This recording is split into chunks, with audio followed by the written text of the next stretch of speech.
Satu barang yang bisa dibilang punya 3 tonal suara. Ini dia Tap 2 DAC by KAI Design.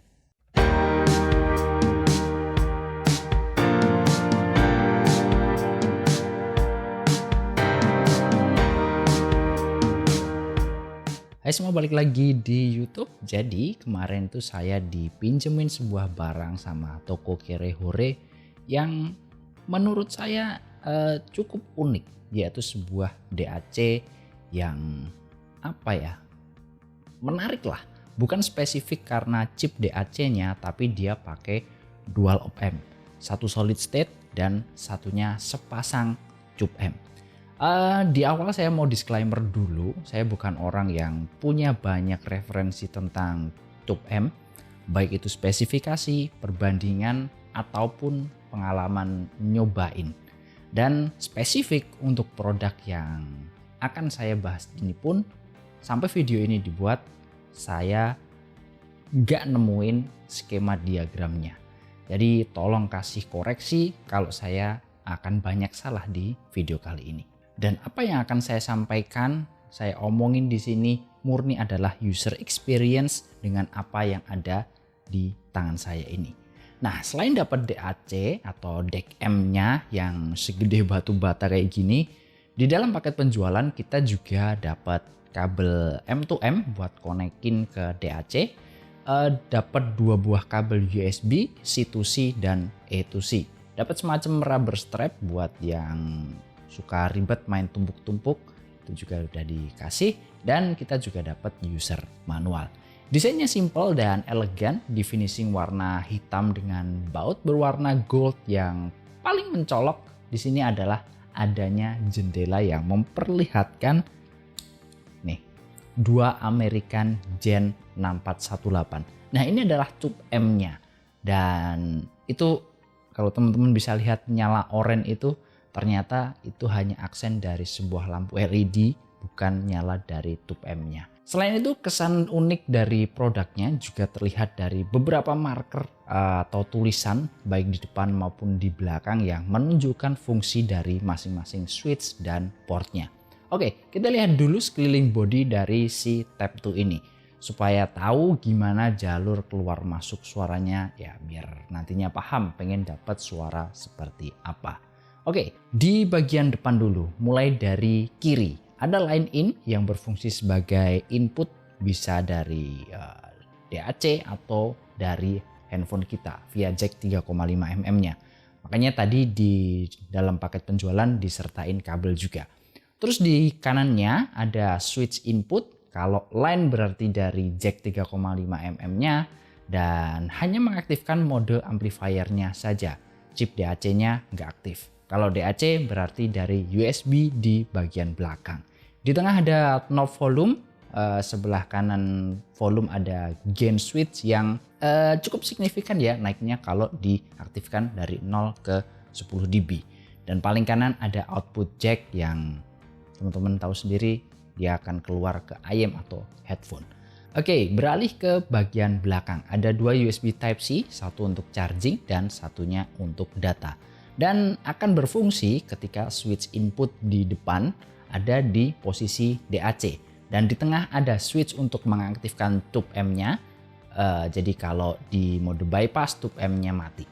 Dari awal pegang, feel solid dan premium itu udah terasa ya. Bodinya dari metal dan bener-bener kokoh, finishingnya juga halus. Oke, lanjut ngomongin spesifikasi. Sempat tadi saya singgung di awal, ini adalah sebuah DAC M dengan dual op amp. Chip DAC-nya pakai dual CS43131 dan pakai op amp OPA 2132 yang bisa dicopot dan diganti kalau teman-teman bisa dan mau. Plus ada 2 American Gen 6418 tubes. Powernya dia sampai 500 mW per channel, jadi kalau di total 1 watt ya gede banget. Support impedansi 6-600 ohm, baterainya 4000 mAh yang diklaim bisa 10-12 jam. Oke, sebelum masuk ke suara, kalau ada yang tanya apakah jalur dari DAC ke OPA 2132 baru ke si Gen 6418 saat switchnya ada di posisi tube, ataukah tanpa melewati OPA 2132? Jujur saya nggak bisa jawab karena nggak tahu skemanya seperti apa. Intinya switch di bagian belakang ini untuk mengaktifkan tube-nya. Oh ya, saya nyobainnya pakai KZPR2, kabelnya pakai SIN HS single crystal copper dan ear tipsnya pakai AET08. Sepertinya ini akan jadi project abadi mencari sebuah pasangan terenak untuk KZPR2. Oke, kita mulai untuk bahas sektor suara. Secara general ini seperti pada umumnya CS43131, dia clean, bersih, ada yang bilang analytical. Kalau teman-teman pernah dengerin Vio KA13 ya mirip-mirip lah dengan bass yang sedikit di bawahnya KA13, tapi nggak senetral Q11. Bisa dibilang cukup punya ruang dan open lah suaranya. Tapi yang menarik di sini ketika tube M-nya dinyalain. Kalau saya bilang ini bukan sekedar tonal suara yang berubah ya, tapi lebih kita dapat sensasi atau berada di atmosfer yang berbeda. Kita dapat flavor sound yang berbeda. Yang saya rasakan tube M-nya memang ngasih kesan suara yang lebih warm, lebih fat di area mid, high-nya jadi sedikit lebih jinak. Kalau mau jujur sebenarnya ini malah mereduksi teknikalitasnya. Soundstage jadi lebih sempit mungkin, yang menjadikan feel kita nonton konser dengan panggung luas megah itu hilang. Tapi tergantikan dengan private show, lebih santai, lebih dekat, lebih rileks. Overall suara yang dihasilkan saya sebenarnya nggak tahu mau nyebutnya kayak apa.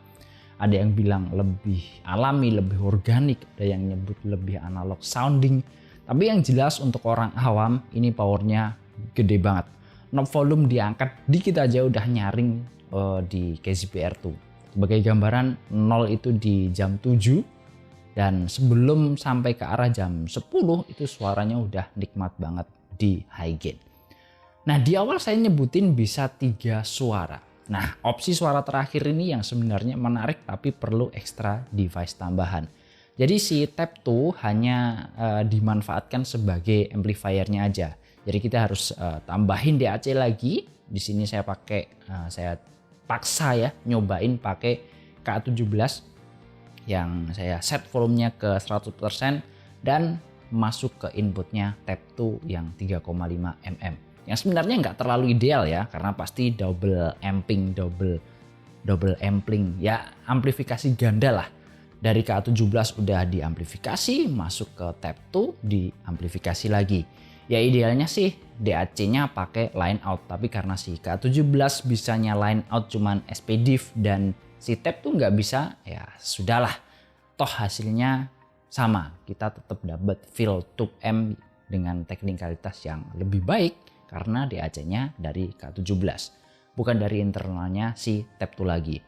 Kalau teman-teman suka ribet, ya monggo silahkan dicobain. Dan sebagai info aja untuk dapat suara yang tadi saya gambarkan, teman-teman butuh waktu untuk mencapai suhu ideal.